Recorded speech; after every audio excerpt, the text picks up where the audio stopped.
You want me to press the button? You're good now, I just did it. Thank you. All right, we'll go ahead and call the meeting to order. Rise for the flag salute, please. I pledge allegiance to the flag of the United States of America and to the republic for which it stands, one nation, under God, indivisible, with liberty and justice for all. Roll call. Jamie Bailey, board member. Bernadette Bauer, board member. Ryan Cristelli, board member. Michael Smith, board member. Chris Nesbitt, superintendent. Mia Bailey,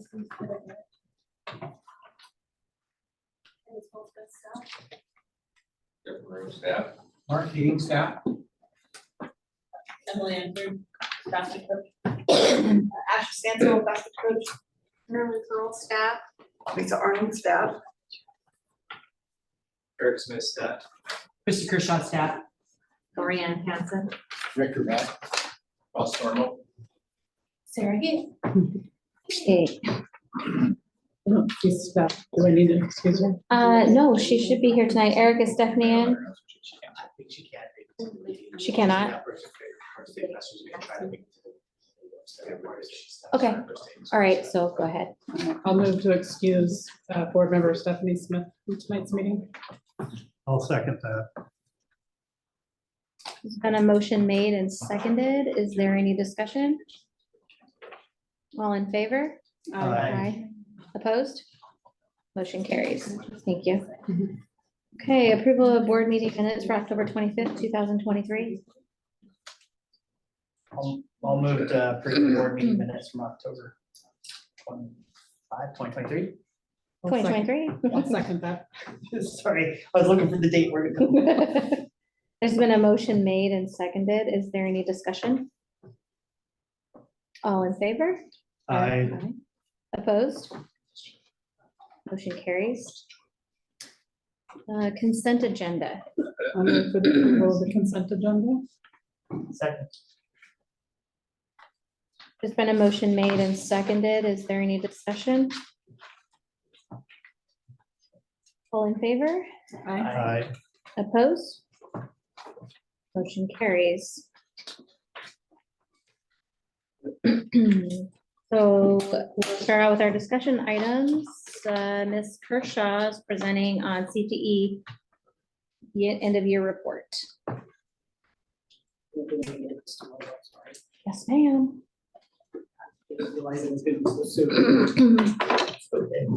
Now we're gonna find. Do you want me to just share it with the, share it? Is it the cup that's Go ahead. blustering now? or- That is really hard for me to take.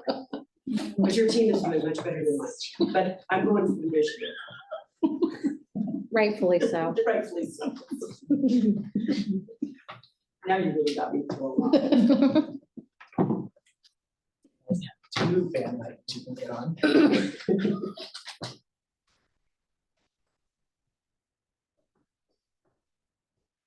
Intuition is not a bandwagon. That's Right. true.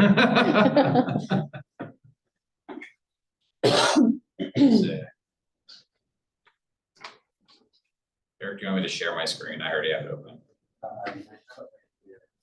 Sure, if you want to.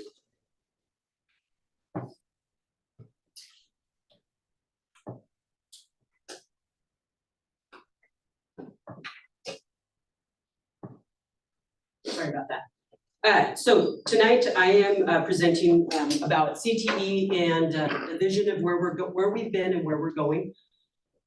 You received some documents that you'll later on approve, but what we're looking at is that as we develop, really, it's not just career and technical education, but it's all of our school. But really, the goal is that all students be prepared for an in-demand career that supports them with a livable family wage. And I chose this picture this year, growing the economy, because I feel strongly as we work in a variety of committees and working within our county, within our state, and also at the national level. The reality is that we have to grow and train the next workforce, the next generation of the workforce. And that happens not only here in Elma, but also within Grace Harbor County, within our state, and of course within the United States, but also globally, because these jobs are so essential across the world. And I think that's a I don't know if it's a mind shift, but it's really an aha that we knew it was there, but I think we have to be more intentional. And so that's really where, as we develop some of this stuff, this is what we're trying to do. So next slide, please. Sorry. Do you want me to give you, do you want me to take over and give her the controls of the? Excuse me. He just likes to keep me on track. Okay. So this is just the presentation that we're gonna be going through today for the Elma Board of Directors. And I'm presenting basically a synopsis of the strategic plan that you have, a bigger book, PDF in your folder. But really, just looking there, our vision and a mission is that we're gonna transform students into self-reliant adults by providing them with opportunities to explore, develop, and implement strategies for lifelong learning. Elma CTE will provide value-added experiences in leadership, civic engagement, work-based learning, career preparation, and 21st century skill development through industry-relevant curriculum, dual credit opportunities, and industry-recognized certifications. Extended resume building opportunities will be facilitated through FFA Skills USA and FBLA. And I think I just want to say that really encapsulates everything that we're going to be doing, we're working on and moving forward with. You'll notice that our CTE staff this year has changed just a little bit. Just going through that real quick, Jamie Jo Hiles, Karina Brown, same position, same teachers. Peyton Elliott, we actually hired full-time this year to take on our marketing program. She took on parts of what Mary Roberts was doing with our Early Bird Cafe. Brandon Krostick moved to math and along with teaching careers. Travis Fenfrock is still in math. Rachel Ridout is part-time with us in math. Laura Nelson is the same. We hired Lauren Thompson to help us with our high school STEM science with physical science and biology. Matt Crumley is a new hire from Oklahoma that we're excited about. He's an athletic trainer, and so he took on what we merged in with some of our biology classes, but also our sports science, bringing in anatomy, physiology, and things like that to develop that. And then Morgan Jump, Crystal Fielding, Katie Better have been at the middle school. Emily Sievers and Tyler Renz at the high school with ag. Julia Leyland is a new hire to help us facilitate and start our construction and forestry program as we develop a tree to house concept. And then Catherine Cuny is new to the program too, and she replaced Rob Belden. And as we moved our program into the main building of the high school, she's overseeing our media art. So that just kind of gave you, we had a lot of movement, I guess is just what I want to share with you. But I'm just excited of the new hires that we have and the opportunities that we have to develop our programs. Our grant pursuit this year, as part of one of the things is that I'm looking, Carl Perkins is a typical federal grant. We actually are getting more in federal grant monies this year. This is a one-time deal, they told me.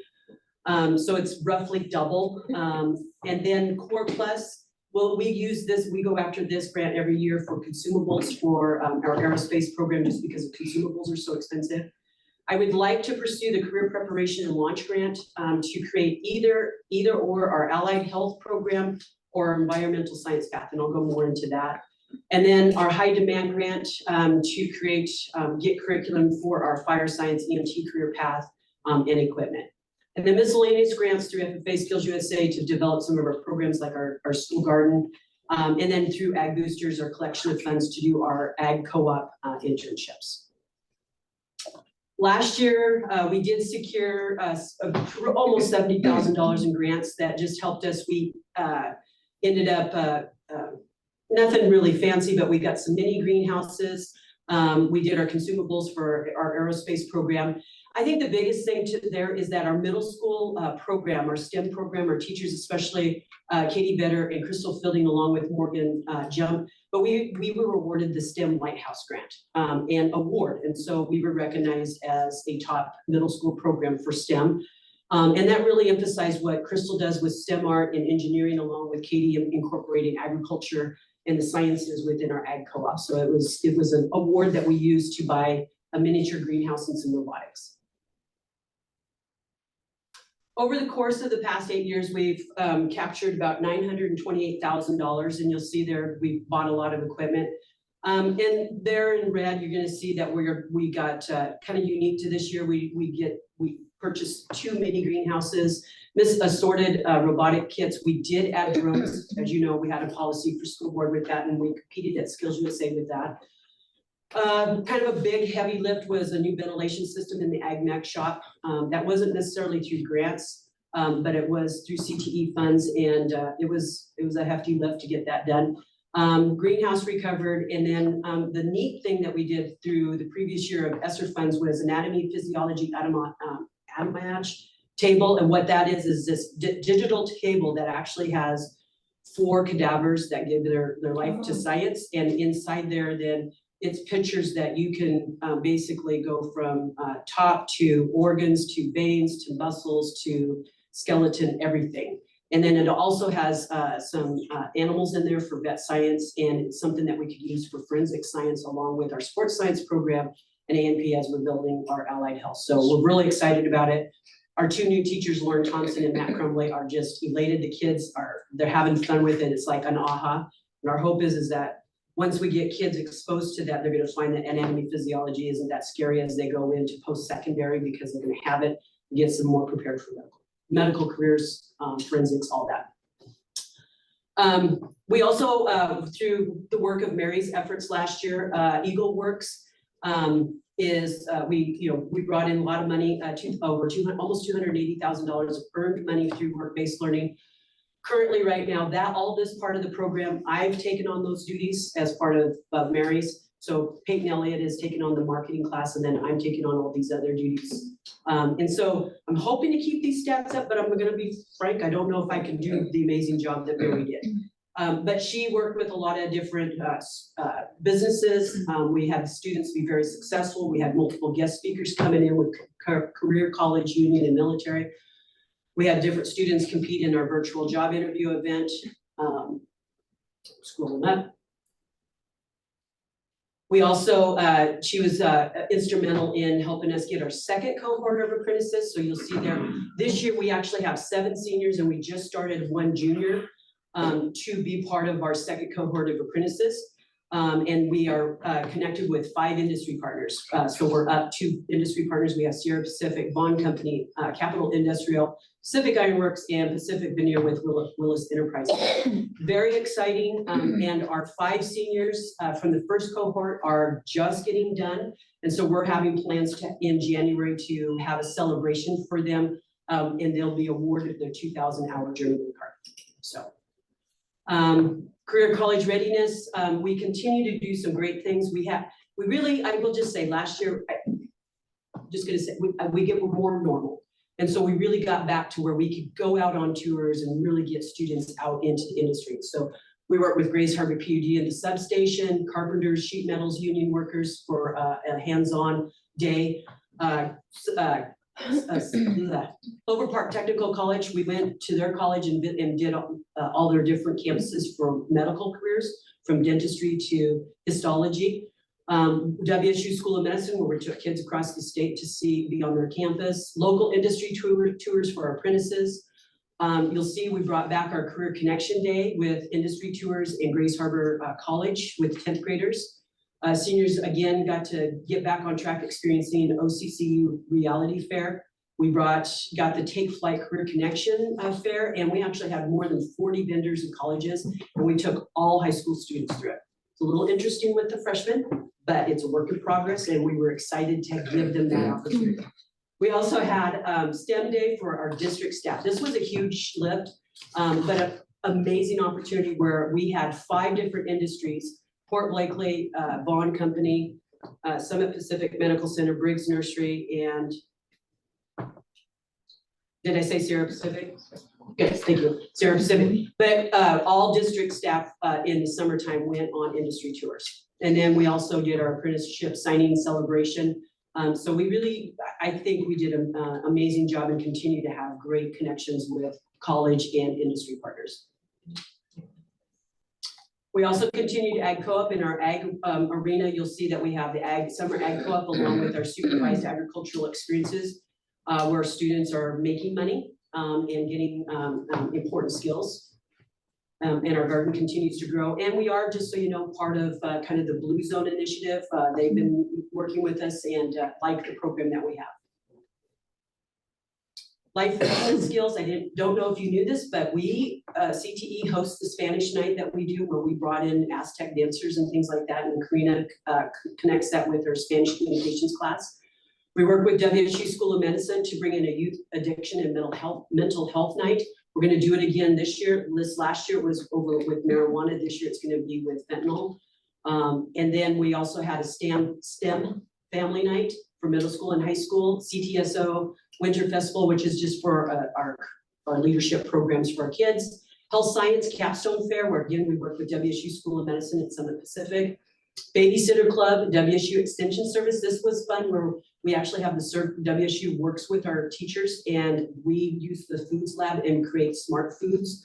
And so this was to all of our middle schoolers, and then we also introduced this to our seniors. So they're actually getting in and learning how to cook and make some fun, easy recipes that are nutritious. And then, of course, the Blue Zone collaboration. You'll see there we have a number of dual credits with 5 different colleges, lots of credit opportunities that are connected to a variety of our classes. In the end, kids can save money. Roughly, if they took everything, they could save up to $14,000 in college fees. We also have other extended opportunities with MOUs where we have an MOU with Perry Technical Institute that if they go through our manufacturing program, they can get entrance and a $1,000 scholarship. We have a Carpenters Union apprenticeship training MOU. We also have our AJAC apprenticeship training MOU that's with our current apprentices with manufacturing, and then an MOU with WSU School of Medicine in progress, which on the school district side, we approved this with East Grace Harbor Fire and Rescue for Fire Science Cadet MOU. Still working with East Grace Harbor Fire and Rescue to get that finalized. As you know, that they've gone through some transition, but current Chief Ward is very excited to work with us. CTE credits, where we have a variety of industry experiences, certifications, anywhere from OSHA 10 to Core Plus to First Aid CPR to forklift certifications. Scrolling up. We also have a variety of graduation readiness pathways. We offer 20 through CTE, so students can graduate having a CTE pathway. New this year, and I used Grace as our poster child because I think she got every court available at senior night. But we also introduced where we're, as you know, with our data dashboard, what is career readiness and college readiness. So career readiness got a green cord and college readiness got a black cord. And so we recognize seniors for that. And then the cool thing what we did is that senior night that we do to the public, to the parents, we took that Thursday morning prior to graduation, anyway, one of the mornings, and we did a school assembly showcasing that to all of our students so that they got to see what seniors are doing. And I think that was something we want to continue to do. President success, you know, we got them elected last year, you know, last year prior, but this spring and summer, they finished up their term. So Grace Smith was retired as the National Skills USA president, and Sam Gillis retired as the Washington State FFA president. And it was amazing to be both at these conventions at the national and state level and get to experience that and be with the amazing growth that these students got to do beyond Elma and showcase the skills and glean more skills. We also had major CTSO success. We had students that highest ranking is we got silver, second in the nation for chapter business procedures with Skills USA. We took 11 different students to National Skills USA in 3 different competitions. One team was our 3 boys with an apprenticeship and went into welding fabrication, which was just amazing. And Sierra Pacific decked them out and supported them. It was pretty neat. We also had students that competed at the national level in FFA. And then we had state success with all 3 of our organizations through FBLA, Skills USA, and FFA. So multiple students involved, including middle school kids. Some of our big projects, you'll see there that we did, get drones and robotics. We did the exhaust system. There is that table, so you can kind of see like the vertebrae of a part of the anatomy. That's what we have. Also just continue to develop and cover our greenhouses, mini greenhouses. We moved our media art program out of the annex into the main part of the high school. We restructured our shop assignments, hence you saw that a little bit when I was giving the teacher assignments. And then we updated our STEM science and math classrooms with multiple engaging tables and chairs. So we have some higher tables, middle tables, and lower tables. Some chairs can rock. Just basically trying to create different environments that students feel like they can thrive in instead of just sit in a desk. Program development, we still have a lot to do. These are just a few things in that strategic plan. There's definitely listed out more. But I just wanted to share with you, we want to just continue to sustain and strengthen current programs and CTSOs. That is, I know that sounds easy, but that's really still, that's a heavy lift to sustain programs and continue to strengthen them. We want to continue to update classrooms, and then we want to look at 2 intentional career pathways, and of course, this is to be added to too, but right now, we're in the works of creating a natural resources design and technology, the tree to house concept.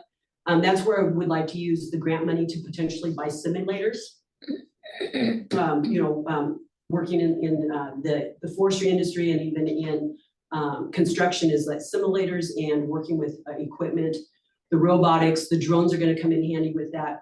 But as we look at that concept is, can we bring in silviculture, hydrology, robotics and all of the different things that this industry is doing, and then what does our construction trades need and what type of timber and lumber, the 2x4s versus veneers and laminates and things like that. That's all changed, and there's a lot of material science with that. So love to be able to, again, we will, but this would start middle school through high school. And then by junior, senior year, the goal would be that these students are earning college credit working with Grace Harbor College, and then also getting internships out in the industry. We'd like to do the same thing a little bit with allied health. We have the opportunity to kind of jumpstart sports science. We've been working on MA or a nursing assistant. And then we have been working with fire science. We're close. Chief Ward says that he feels comfortable, not confident just yet, but comfortable to start this program next fall. And so therefore we would be looking at getting different curriculum and equipment and simulators potentially. Also, you'll notice because we hired Matt Crumley, we're gonna bring back HOSA as one of our CTSOs. So we're gonna actually have 4 CTSOs instead of 3. We use Skills USA, but HOSA is actually a better avenue for us with medical sciences and connections. And that's also what WSU School of Medicine supports too. So, and then we want to still develop internships for juniors and seniors. My dream is that all juniors and seniors at one time has really an unpaid internship for 30 hours. Unpaid it helps us with some things, but we have an avenue to provide them a scholarship once it's completed through either a foundation, booster groups, those kinds of things, so that we can reward our students and get them that experience. Want to continue college in the high school with math options and potentially other options, even in CTE courses. Fully implement our high school and beyond plan. We just transitioned to the Youth Science at Bright Path platform. So the goal is to really make that more intentional. We hired the Eagle facilitators in order to help with that, and we put Eagle time back in. It is a work in progress. We're making positive headway, but we have a lot more to do. And then also implement a Hire Me First program, where this would be working with our local businesses that once students meet a certain check benchmark and has some documentation from teachers that they have these skills, that they would present that and a business would interview them and give them an option to interview. And that's just kind of an example of that document. This was done years back with the Greater Grace Harbor. And I believe it's something that we actually, as all CTE directors in Grace Harbor, are working on this, but I definitely want to work on this for specific for Elma also. And with that said, I think I've covered everything.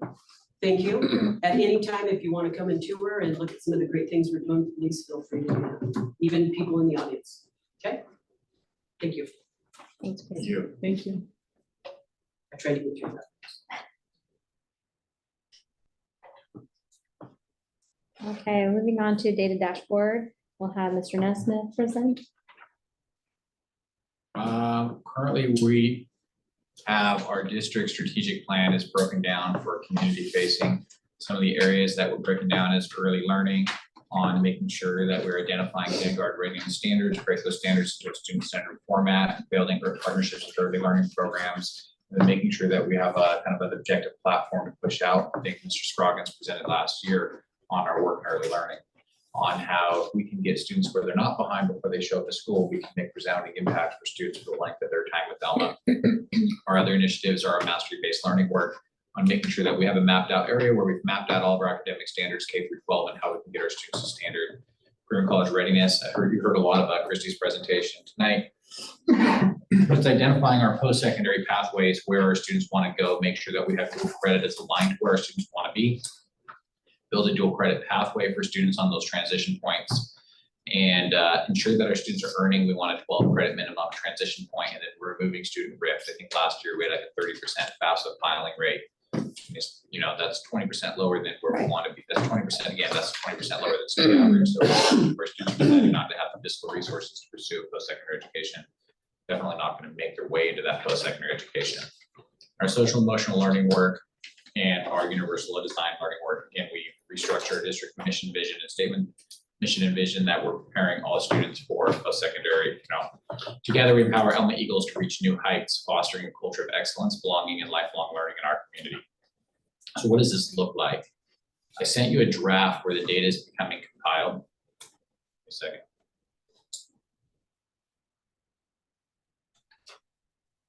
And we want this to be community facing. So this is based upon our early fall assessment data. You'll see that through ELA state assessment, we're actually beginning to climb beyond our, we're starting to be able to track. You'll see last year's state assessment data was our gray. We're beginning to get to pre-COVID numbers. So we're at in most grade levels and on average is at pre-COVID numbers. So our assessment and our master-based learning work has been working. And in math, you can see where we're continuing to grow in most grade level areas to kind of show the gap. You can actually notice in fifth grade, our fifth grade math teachers adopted our mastery-based learning work. You can actually see fifth grade adopted by the work on a math mapping out and aligning to academic standard. And then you can see that change from orange to gray. So you can actually see the teachers who really bought into our work are having dramatic student growth and student impact. So what does this look like all the way through? I think, Eric, that we have until the end of November. This is last year's kindergarten readiness data indicator rates. We have until November 15th to get the new data cleaned up. So we'll do a comparison of last year's WAC Kids assessment to this year's WAC Kids assessment. Green is what percentage of our students were kindergarten ready by the time they showed up for kindergarten. You'll see that the shorter areas in that literacy and math area, so those are areas that we want to target. We have not got to see the impact of our work from last year. That data won't be available until May 15th or November 15th. This is our data this is our fall assessment data. So you'll see number of students in green that are to standard, but in the fall. So I think if you look at that and go, that's a lot of yellow, a lot of red. The idea is that that green needs to continue to grow as the year progresses. So this is what we'll continue to do our comparisons on, is that green growing.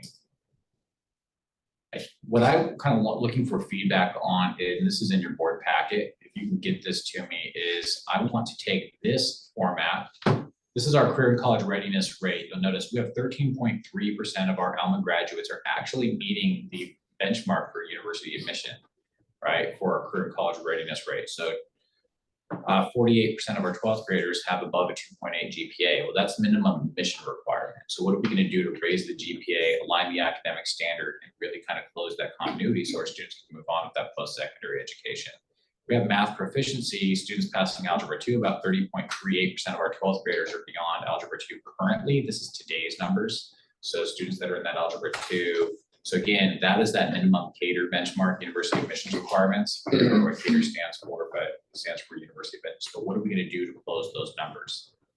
When we looked at our actual college going rate, you'll notice 67% of Elma graduates are not pursuing any form of post-secondary education. State average is about just under 50% are. So we're 17% lower than the state average on students not pursuing.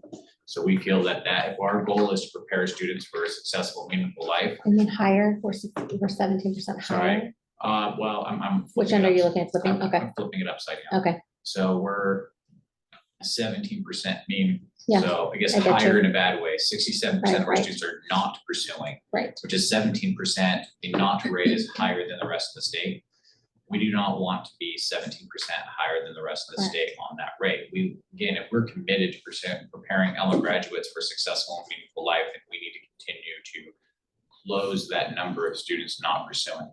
You can actually see that impacted when you look at the median income of our students, right? And then you can actually see a dip. Now, we're not 17 years out on the dual associate degree certification. That only goes to 15 years out. They'll see a dip. That's probably still back in your COVID dip. But we do need to show that how our income. So notice our Alma graduates that have a bachelor's degree earn on average $69,900 a year. Alma graduates with an associate's are at $46,000 a year, high school diploma is $49,000. This is actually Alma graduate income rate. So this is not hypothetical Alma graduate numbers. This is students who showed up at the next level. And I do not have, we just closed our most recent data. I do not have the most recent data on our UDL and our social and emotional data. What I want to do is I want to make sure I'm catching the data that you would like to see. And I want to bring it into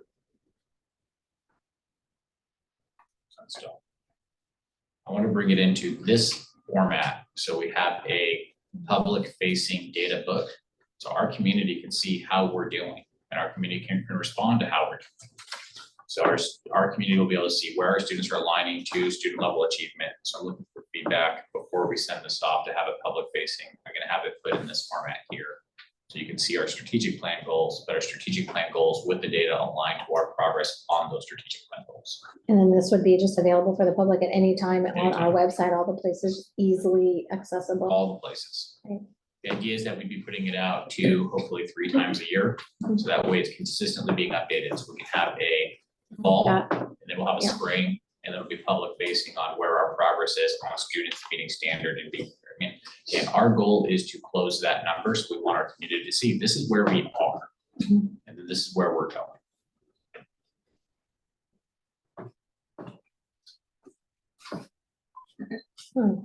Questions on that? So I'm just looking for, once I have kind of like, you're happy with kind of what we have in that draft document, I pulled it together in a Word document draft. It's going to be moving over to a public facing document. Okay.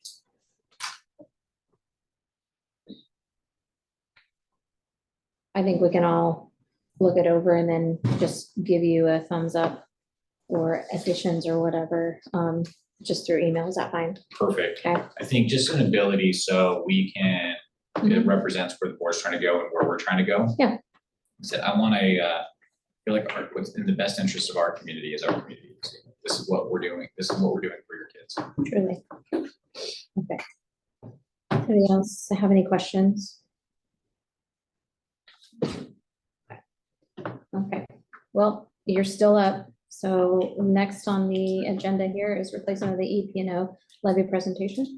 We just kind of going through, we did one community meeting last Wednesday. We'll do another community meeting this coming Wednesday on just seeking community level guidance and where we are in our EP&O. Our EP&O levy is up due for renewal with a planned election date of in February. What is an EP&O? It stands for Educational Programs and Operations. It's local tax voted on by our local voters, and it funds our district operations not fully covered by the state. We are currently, our proposal, again, our plan is to bring this to the next board meeting following our last few community meetings. Our last EP&O ran at $2.19 per thousand.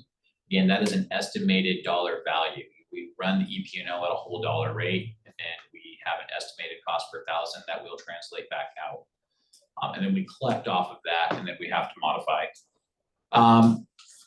We historically have ran ours. We can run our EP&O up to $2.50 per thousand of assessed value, or a $2,500 per student based upon the 2019 Adjusted Consumer Price Index, which in 2024 would allow us to run up to $3,149.69. So we actually have a couple ways we could run it. So we could run it at $3,149.69, unless we hit the $2.50 or whatever you get the ceiling on first, or to $2.50 per thousand. We generally don't hit either. Our voters have been happy at $2.19 per thousand. We've been doing our community meetings, that there's been an overwhelming presence of community members to say we feel very strongly that this needs to be running beyond $2.19 per thousand. We would take the guidance of our community. We have not had that happen. So February 2022, we ran the last election. We ran it for $3 million and $3,034,031. There's been a big, like a community kind of push saying my tax dollars have gone up. Your tax dollars don't go up. We run it at a flat dollar rate. If we overdraw, we actually sign that back. And I think that's on the agenda It for is. take action on tonight. So house property values go up. We don't actually collect more money when your assessed value goes up. You might have had an initial draw and the board has to agree to say that, well, we're gonna collect less in the next tax draw. And then we collect less in the next tax draw. So that's how levies work. So you'll notice in this is Elma School District, and this is where we sit compared to other districts. You'll notice North Beach is very low. They have a lot of beachfront hotels. They hit that $2,500 per student rate pretty quickly. So their tax rate normally sits about 59 cents per 59 cents per thousand. It's lower because they're gonna hit that. A lot of rich property will hit their dollar value per student quicker. You'll notice that we ran it at $2.19 per thousand, but our actual tax rate was $2.07. That's because, again, we run levies at total dollar rate, and if house values go up, which they did, then our tax collection rate goes down. So, again, a lot of community members feel like my tax rates have gone up. They don't go up beyond what is voted on by voters. That's what you vote on, that's what you approve. If your property value went up, the tax rate doesn't change after it's been voted on by voters. So you'll notice our tax rate went down. This is what we included in our last levy. This is verbatim what we included in the ballot in the last levy, Passage Prop 1. I won't read the whole thing, but you'll actually notice on that first line, the second paragraph, $3,034,31. And in the second year, $3,422,623 in 2024. The levy rate is estimated to be at $2.19 per thousand because we run it at an index of property values. And then we come up with that total dollar rate, and then we run the levy at that total dollar rate. So when we run this, we'd be seeking, as a district, you would seek members of a pro statement and a con statement and go with the ballot. As a district, it's our job to stay neutral and honor the voting process, but really let our community voters know where the money will be going. Again, this money, when the funds come in, when we look at what does this make up for our budget, we can make about $3,279,000 comes from our federal funding. State funding is about $22 million, and our local funding is, on average for the last two draws was $279. And then we have donations, co-op. The bulk of the co-op is our transportation co-op. So we run on a district budget about $29 million. When you look at where the bulk of our levy goes, the bulk of our levy goes to salaries. So coaching salaries, athletic director salaries, so on. This makes up the gap. Like on average, like a certified employee, we get funded $72,000 from the state on salaries. A great example is we are one of a handful of districts that took a 2% funding drop in certified salaries. So when the state came out with the original McClary, they came out with what's called a 4% experience factor. 4% experience factor for districts that had a really senior staff. Last legislative session, the state said that they're going to reduce that funding at 4% by 2% a year for over 2 years. So this year we lost 2%, and next year we'll lose another 2%. So we're actually reduced in the amount of funding we got from the state. Any of that reduction is backfilled by the levy. So our average certified salary is about $90,000. The state funds us $72,000. The levy makes up the difference of the $18,000. We have about 100 certified employees, so roughly about $1.8 million would be that backfilling. So, so anything that goes beyond what the state allocates, the levy funds that. This also covers all the cost of our athletic coaches. Athletic director is funded out of the levy. So what that leaves is, I think a big question came out. You'll notice that our levy went up. So conversation came up, why do we cut athletic budgets? We actually don't cut budgets. You'll notice that our dollar draw went from $3,034,000 for year one to $3,422,000 in year two. That's because we don't actually cut budgets. What happens is salaries go up, and you'll notice the remaining leftover gets smaller. So $352,305 is literally what we run to pay for buses, transportation, buy balls, equipment, That's what we find. So as coaches, teachers, salaries eat more and more of the levy, less money is left over to buy equipment. So we don't cut budgets, people make more.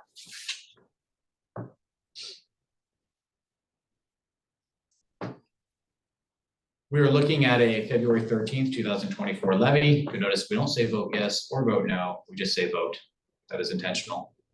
As a school district, we can't advocate for the voting of either way. We do say December 5th, the resolution filing would need to be December 15th, and notice that that is the week before our December board meeting, which is why we'll need the board to vote on at our next board meeting. Will be the board voting on and approving. Now, we did price out and change gears. A price on a community is very vested in a plan that has removed turf from a project of a athletic stands, covered stands. We are not recommending moving forward on a capital project levy at this time. Two major reasons. Capital project levy that would run side to side with the EP&O levy typically guarantees one is not successful. A frugal voter would say, I will vote yes on one and vote no on the other. So it wouldn't make sense to run one with the other. The other reason why it wouldn't make sense, because as the frugal voter might say, I'll vote no on the EP&O. Well, it doesn't make a lot of sense to run a capital project levy to backfill stands when there's nothing to watch, because if the EP&O levy fails, we don't actually have any more, there won't be any sports. We'll literally most likely be canceling all of our athletic programs. So there won't be anything to go watch. So it wouldn't make a lot of sense to have a covered stands capital project levy when there's nothing to go watch, because we would lose the budget we pay for all of our athletic programs out of. So it wouldn't be prudent to run a capital project levy. So if there is an interest in it, we would recommend these later dates. Notice that February 23rd doesn't provide a lot of time for turnaround. Right. But do not make, this is our district recommendation, do not make an immediate decision on a capital project levy yet. We would like to continue grabbing information on donations through a nonprofit process. We've been learning that there's a lot more capacity in application. We were supposed to have a letter from our district lawyer, legal counsel yesterday for this board meeting. We didn't receive it. We had to send her an email again today saying we're kind of waiting on this. But we're learning from our legal counsel that there is a lot more freedom and flexibility for the donation of a completed project per our counsel versus when a project is donated and not money. It is not technically a public project. Like the project itself is different. Our legal counsel has experience with this process and is going to write out a process. So our thing is, do not make a firm decision on capital projects until we have a better understanding of grants, nonprofit donations, and public works. A lot of community members say the district should look at grants. We don't necessarily know if that's true either. We met with the Montesano School District. They run this through a collaborative of boosters. They actually have the boosters donate completed projects. So then they get the grants and then they pay for the completed project. So instead of the district applying for grants, is there capacity for a local nonprofit that stands up capital project works who can donate completed projects as they're done? And that would be the organization who pursues the grants, not the district pursuing those grants. Those organizations are pursuing grants. So that moves into the nonprofit donations versus donating the money. So there's constantly a big push to donate money to the school district. Well, when the money is donated to the school district, it now falls under the public works process and the cost of the project becomes exponentially larger versus donating, saying, I would just like to donate this project and its completion. Our district legal counsel feels very strongly though that there should be a further meeting with the board once the board is ready, or probably 2 board member reps. And if there's 2 board members interested in this project, because what we need to have is we move into a contracting process where we need to have firm contracts between us and what is being donated. Because if the board gets donated a project, but the project is not viable, then who pays for the repair of this project? So our district council feels that we should have a strong contract process saying, I will donate a project, but we promise said project will be able to pass inspection, be able to hold its grounding, and so on. We did have the baseball field and the elementary school has been annexed into the city, and the city of Elma allows for a barn raising. So a community group saying, I would like to donate X project in its completion through the contract is actually completely, and this is the project and we promise it'll pass inspection, and the board approving the donation process. So that is completely and totally doable. Couple of the things we have missing is we have a board policy on gifts. We do not have a board policy on donations. Our legal counsel is looking at the ability to redo our donations board policy because our donations board policy might need to be redone. And that is part of what we're waiting back to hear from our legal counsel. Because gifts are not donations and we would have to change how those are viewed. So redoing our donation policy, having the board review the donation policy, having a contract for donations that's certified complete really moves our capital projects into a whole new ball game. And having nonprofits who can pursue the grants and that they would actually complete the construction project and donate the construction project in its completion. So everything else is kind of out of this. So this is the work we are doing with our legal counsel at this time. Again, tonight we're gonna actually be talking about boosters and nonprofits and how they donate money as part of our work session. But at the end of the day, in my very last bullet, none of it matters if we don't pass our EP&O. So there's nothing to go watch anyway. So we recommend that this work, while exciting and doable, and we're gonna continue to get information from our legal counsel, we should complete our we need to put first things first. If we don't pass our EPO, again, if we don't pass our EP&O, I've said it 3 times, I'll say it 4, I'll say it 1,000,000 times. There's nothing to go watch anyway. So if there's a lot of discourse or discontent over district decisions, say, I don't want to, well, then there's nothing to go watch. So it's all new. Again, private donations, we'll need to redo the board policy. And then there you said there's a meeting next Wednesday night. On this levy information, we are inviting all people, there'll be more advertising. Again, if community members come in and say, I feel very strongly on this $2.19 per thousand, we will come back to the board on kind of where our community is. The last levy meeting, the community felt this is what's passed. The levy has only failed once, and it failed in 2004. And it was because the district ran a 4-year levy and not a 2-year levy. Where is the Sorry. meeting? 6 p.m. Where? In Elma, the elementary multipurpose room. So we'll be meeting 6 p.m. next Wednesday in the elementary multipurpose room. Thank you. Should we discuss who's gonna go so we don't all show up? They've been pretty lightly attended. Okay, I Most was community wondering members. if any of us show up. I want more than 3. I don't know, is anybody planning on going? I mean, it's a public meeting. Is it, I don't know, it's on school, That's not, I mean, I don't know. Yeah, I think if the board would like to go, I would try to just limit to 2. I mean, you can We work can talk, around it by I was just having you curious about that. sit in all corners of the room, but once you start weighing in on it, yeah, no, we start crossing funny lines. sure. Now, these are the different ways you can vote on things. You can actually do an unlimited, we can do a unlimited tax general obligation bond. So this is the traditional bond, super majority vote, 60% vote. If we wanted to do a capital project, again, there's a capital project levy, which is a 50% plus 1 vote, and that is cash. You collect the cash on the levy, you can do your construction project. It cannot be used towards, we can take out a loan from a levy, but you cannot use the capital project levy to pay the interest on that loan. So the board were to say we did a capital project levy, you're collecting the money if we wanted to do some sort of facility project, and as you're collecting the money, you can pay for it. We can take out a loan with that capital project levy, but you can't pay the interest on that levy, and it can't be a new construction project. We can fix things. Again, this is all what's supposed to be detailed in the letter from our legal counsel. We can also do a non-voted limited obligation, not obligation bond. So we could do a bond out of our general fund and pay it back, and then we can run our general operations levy. These are the different ways that districts can run and ask for money. Pretty quick. Any questions? Currently, we're not looking at running our levy for anything beyond what was already, what's been done historically. Because again, when we have changed historic levies, they do not pass. I haven't seen a general push to say we would like X amount of funds allocated to a new area. We would like the district to pursue or investigate X project. That has not been a major area of community interest.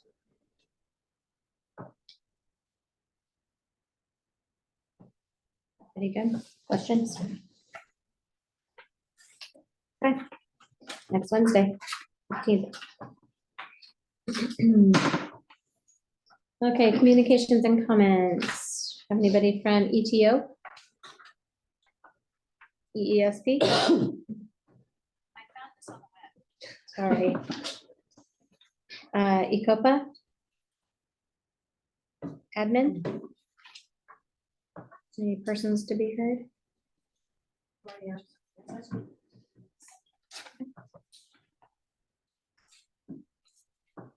Hi, here I am. Sit down. But if any of you need CPR tonight, I'm freshly certified and I can cut you out. Good to know. So my name is Lorianne Hanson, and I'm speaking tonight to get some clarification regarding the multi-sport facility. On February 24th of 2021, the school board voted to take over the multi-sport facility project and approve spending for up to $500,000. Since then, either Rick or I have reached out to see where we were at in the process. This summer, we learned that the school was in dire need of a portable to accommodate the growing student population. We were told that since the board voted to approve the $500,000 for the multi-sport facility, they would have to vote to rescind the money. We were told that it would be on the October 25th, 2023 agenda. When I pulled up the October 25th, 2023 school board agenda, I did not see it listed. I personally contacted a school board member and specifically asked if the multi-sport facility was going to be discussed at the October 25th meeting. The response I received was, I do believe so. I attended the October 25th meeting and it was not discussed. The next day, I received a phone call from a school board member saying that I would be getting my rescind letter in a couple of days. Confused, I asked how the money could be rescinded without a board vote. I was told that when the capital project designation passed, that then rescinded the money. This is not being transparent. If it was not listed on the agenda, and when I asked about it, I got an I believe so response, how am I supposed to know for sure that the board knew that they were rescinding the money? The letter that I received is signed by the superintendent, not the board members. I need to confidently and accurately explain to the private donors of the multi-sport facility that the school board's decision to rescind the money. Because this was not done publicly, it looks secretive. 5 to 10 years from now, when someone tries to start this project again, they will see the public record of the money being allocated to the multi-sport facility, but nothing about it being rescinded. We are not insensitive to the fact that the school now needs to use the money for a portable classroom at all. If this had been handled properly, you would have seen that support from us. In fact, we would have had retreated to our original ask to build a covered play shed. That way, we wouldn't have lost our grant money and the Elma School students would have at least gained a fraction of what was promised to them. Thank you for your time.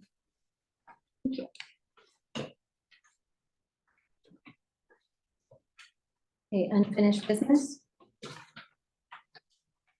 Business, approval of state fast pitch travel request, May 22nd to 25th of 2024 in Richland, Washington. I don't think Mr. Clark is here this evening. We are seeking just the pre-approval to ensure that we can actually make the hotels and the travel arrangements, because we can't make those travel arrangements. I'll move for the approval of state fast pitch travel request, May 22nd through May 25th, 2024 in Richland, Washington. Second. Well, there's been a motion made and seconded. Is there any discussion? All in favor? Aye. I, Am I in now? Yes. Okay, then aye. Opposed? Motion carries. Approval to recover or not recover levy dollars. Yeah, we are just seeking board guidance on that there's again an overdraw on the levy because of house inflation, and that we're seeking to just not continue. Sorry to clarify. This is, house values may have devalued. What we really originally went to collect, the assessed valuation wasn't there. So in order to make that up, they would have to reassess our district to make up the difference we did not get. Which is My- 19,000. Yes, my recommendation, and in past years, we have never gone back for that money. So my recommendation would be not to go out for that money. There we go. The opposite, house values dropped by 2.4%.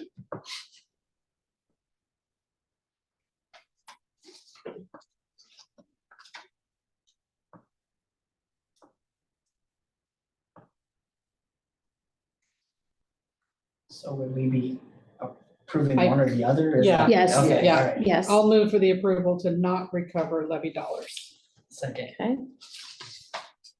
There's been a motion made and seconded. Is there any further discussion? All in favor? Aye. Opposed? Motion carries. Approval of the Elma CTE 2023 through 27 district-wide plan. I just realized I forgot to bring it so you could sign it. But the approval, oh, she does have one. Yeah, I have it. Thank you. Got you covered. I was like, I think I have it. You didn't know you were that good. Thank you. But this is just our district-wide plan that we put together with our advisory committee and our CTE teachers, evaluating what we need to do over the course of the next 4 years. And it's a living document, so it's constantly adjusting. And then we continue to review it each year. So this is something that we update and move forward with. And if you have any questions on it.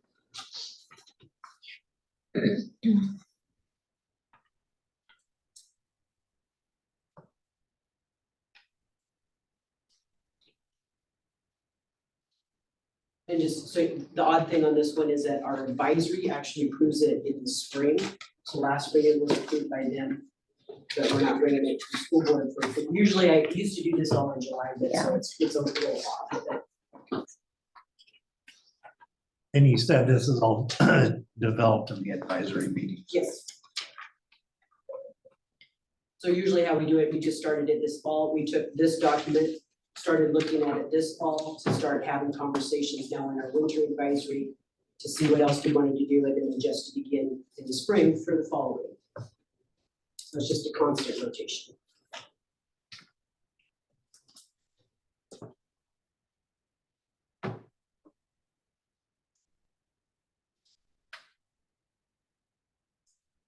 Need a motion. I move for the approval of the Alma CT strategic plan 2023 to 2027.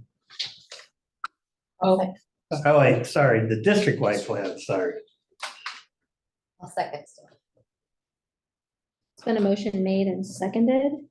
Is there, There's a lot of CTE words There is. here. there's been a It's that motion time. made and seconded. Is there any further discussion? All in favor? Aye. Opposed? Motion carries.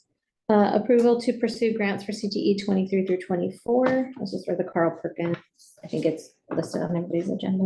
Aerospace, career, All the ones that were All listed in the Those were all presentation. the ones that listed in, and I shared with you what The five. we would primarily seek to support those grants with. I move to approve the pursuit of the grants for CTE in 2023 to 2024. I'll second. Go ahead, Jamie. I'll second. Been a motion made and seconded. Is there any further discussion? All in favor? Aye. Opposed? Motion carries. Okay, approval of the Alma CTE strategic plan 23 through 27.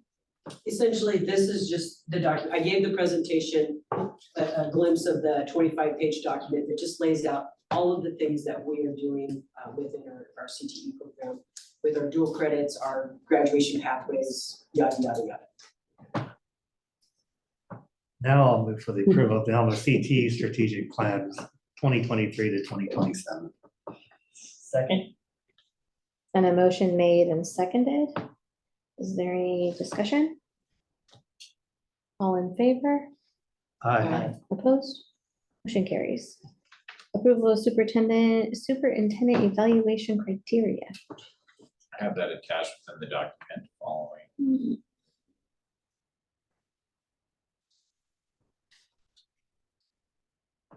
What I've done is I took through what the board goals were, aligned it with the different various indicators and the board meetings, which we'll be presenting and doing that order.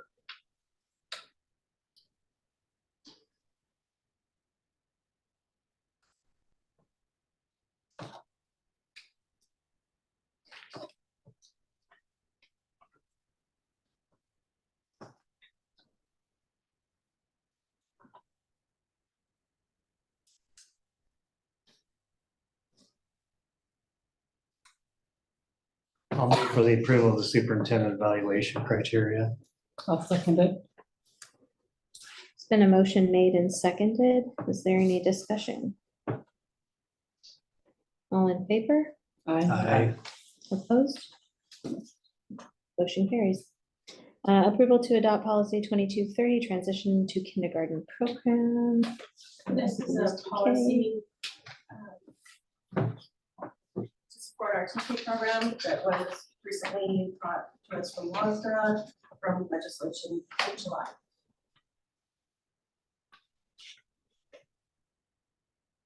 Candace, these aren't noted, but these are first reading. This is the first time I've seen that. Right, They're yes, just like on the minutes. and it's all yellow, so. Candace, do we know first reading in the minutes? I appreciate it, thank you. Can we, in the very first paragraph, when it says, for, who lack access to other programs, can we exclude that and not have that be part of our criteria? Could children who have had access to other programs still be eligible? Yeah, I mean, that's something that we can change. This is a WASDA prototype just to ensure that we have the policy in place to offer the program. But it's definitely a change we can make. I feel like how this is written, it actually makes it disadvantaged. It makes it a disadvantage for families to seek what would be best practice, which would be early intervention. Because technically, if a child had been in, a 3-hour-a-day ECAP program when they're 3 and still going to that program at 4, they're no longer eligible for TK, which would actually be a heavier service that we could provide a child who would actually typically have a greater need, but we've disqualified them because their family sought early intervention. So I know this is a verbiage from the state, but I don't feel like it's best practice at the state level. And Yeah, I think it's written to be sensitive to our early learning partners. it's sensitive to be economically and politically sensitive, but it's not written for best practice for kids. So I think as a district, I think if we don't have to follow that, I think overriding it with the protocol of it's for students with the greatest need, which is kind of what this screening criteria would do. I just don't feel like that's.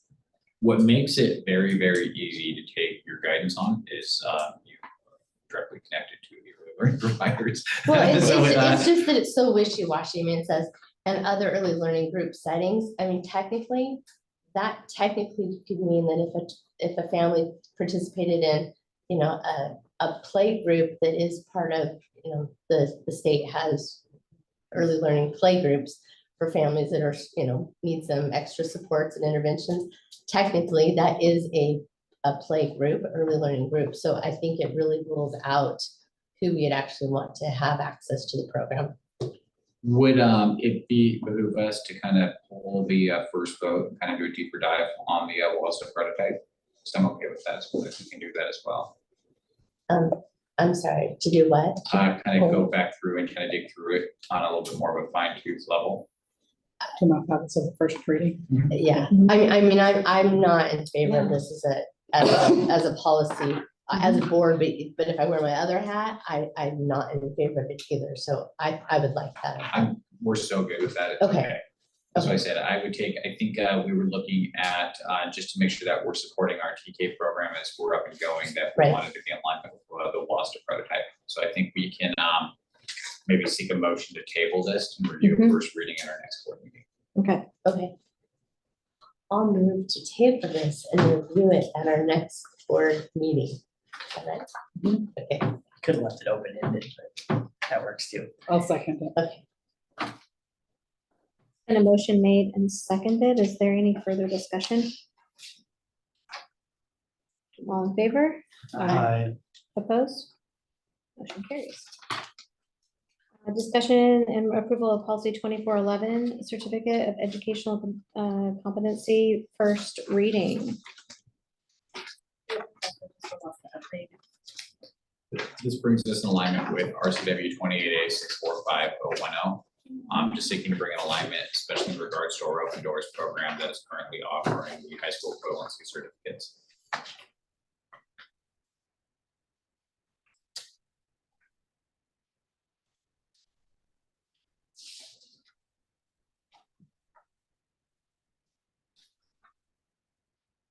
so this is not a new policy, it's just an update to our current policy. It's striking quite a few. different Based on things. changes to the state RCW. That's right. There's a few strikes. Right.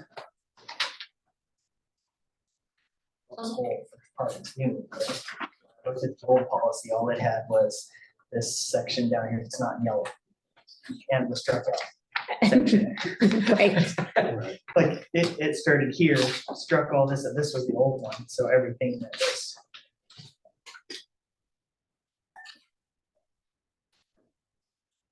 I'll move to adopt policy 2230, or sorry, policy 2411, certificate of educational competency, first reading.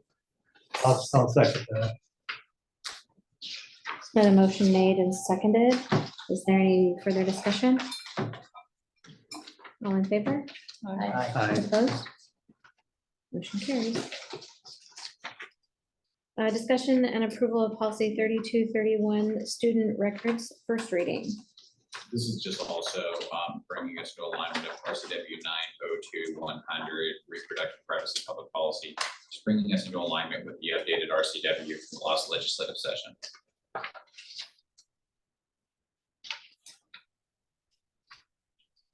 I'll move for the approval of policy 3231, student records, first reading. I'll second it.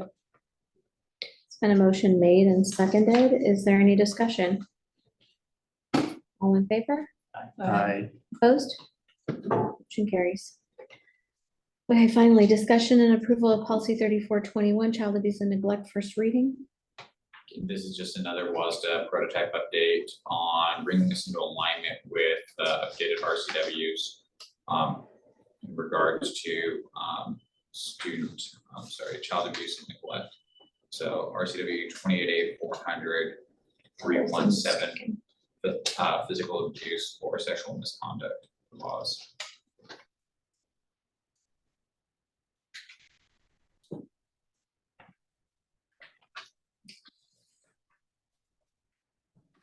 I'll move for the approval of policy 3421, child abuse and neglect, first reading. Second, Been a motion made and seconded. Is there any discussion? All in favor? I, Opposed? Motion carries. Okay, superintendent report. Now, we have had one of the largest turnouts for parent teacher conferences. I think, there's almost every ninth grade parent has made their way through, so the parking lot was full. So we are having a very successful parent teacher conference session. We had a great end to our fall sports. We had some playoff berths, some more, some heartbreaking moments. I do want to say our change in football coaching staff was a successful run. Generally, when you change your coaching staff, it's a very hard uphill battle. So I think Casey and Larry did an incredible job this season. So I'm excited about the work that they have done. So we will be traveling to WASDA next week. I think with that in mind, it's keep it short because we have our work study session. Yes. Alrighty, and student report, Kyla's not here tonight. Mia, do you have anything on your report? No? You guys are still working on bringing your information forward to the next meeting, so we'll look forward to that, and you'll be going to WASDA with us, so perfect. And then we'll move into our work study. It will be gifts and donations to the district. This will be with our state auditor. You're welcome to stay for work study if you'd like. Why not?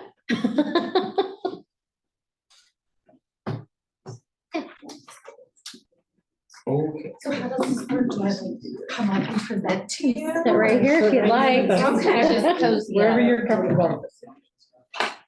I'm surprised.